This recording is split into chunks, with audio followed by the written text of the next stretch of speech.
pada waktu live Damai Indonesiaku TV One di pesantren beliau.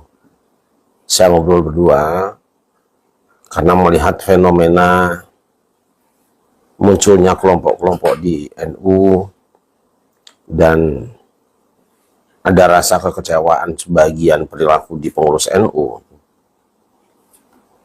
Saya bilang begini, Yai mungkin perlu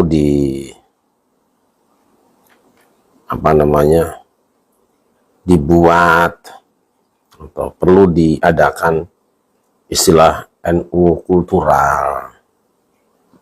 Jadi tidak melulu NU struktural. Apa jawaban beliau? Tapi itu kan pecah namanya. Ini kalimat sangat indah. Jadi sebesar apapun kekecewaanmu terhadap Nahdlatul Ulama, jangan membuat Nahdlatul Ulama terbagi. Itu. Sebenarnya kuncinya itu. Nah, kekurang waspadaan dari para tokoh NU selama ini adalah bergabungnya sekelompok orang yang belum tentu punya komitmen utuh terhadap NU. Artinya apa? Ada orang-orang yang menjadi anggota dan warga NU karena memang ingin beramal seperti amalia NU, ingin berkhidmat menyumbangkan apa yang dia miliki untuk NU. Tapi ada juga yang sebaliknya.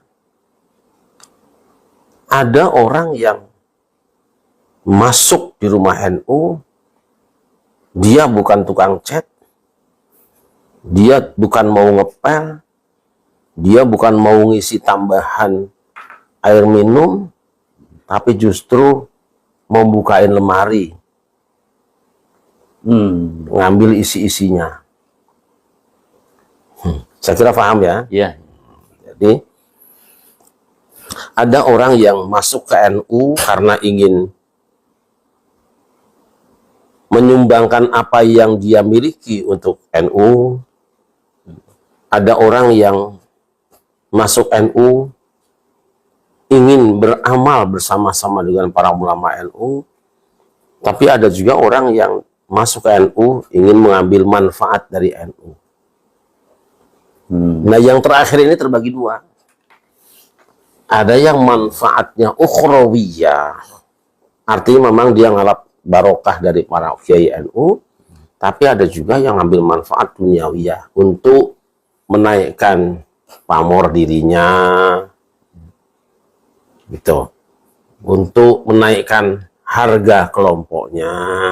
Kan kalau mereknya NU kan mahal. Iya. Ya kan, orang yang kemarin-kemarin bukan siapa-siapa begitu kemudian pakai baju NU, ya kan, pecinya juga NU, itu. Iya. Naik daun. Gitu.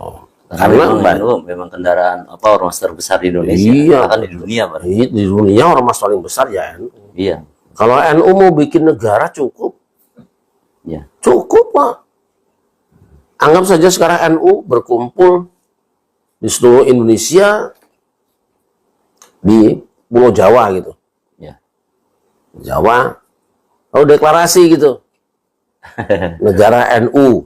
Jadi itu ya. Jadi, artinya bayangkan saja kalau 100 juta warga NU. Ini Pulau Jawa ada nggak 100 juta? Iya, hampir setengah penduduk seluruh Indonesia malah. Gitu loh ya. Anggap saja 100 juta atau 90 juta. Ini dari Provinsi Banten sampai Jawa Timur ada nggak 100 juta? Nggak ada ya? Iya. Ada nggak? Iya, nggak ada. Anggap saja segitu. Kalau bareng-bareng orang NU kumpul di Pulau Jawa, yuk kita deklarasi negara NU. Jadilah. Nah, ini candanya begitu. Artinya betapa besarnya NU. Baik kesejarahan, ya, para ulamanya besar-besar, perjuangannya juga luar biasa, warganya juga orang-orang patuh. Maka siapapun yang pegang merek NU, Ya. dia akan mahal harganya.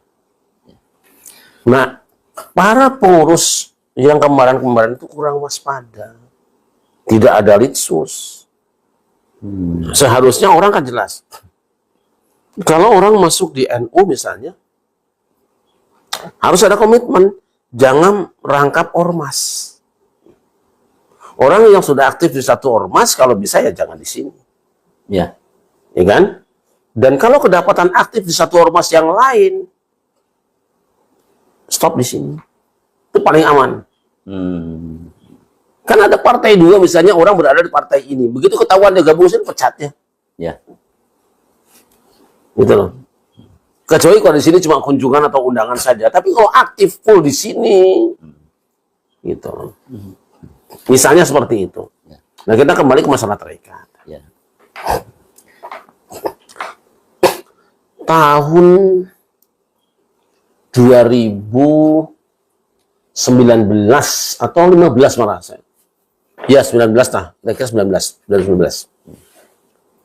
Sebelumnya malah. Ya.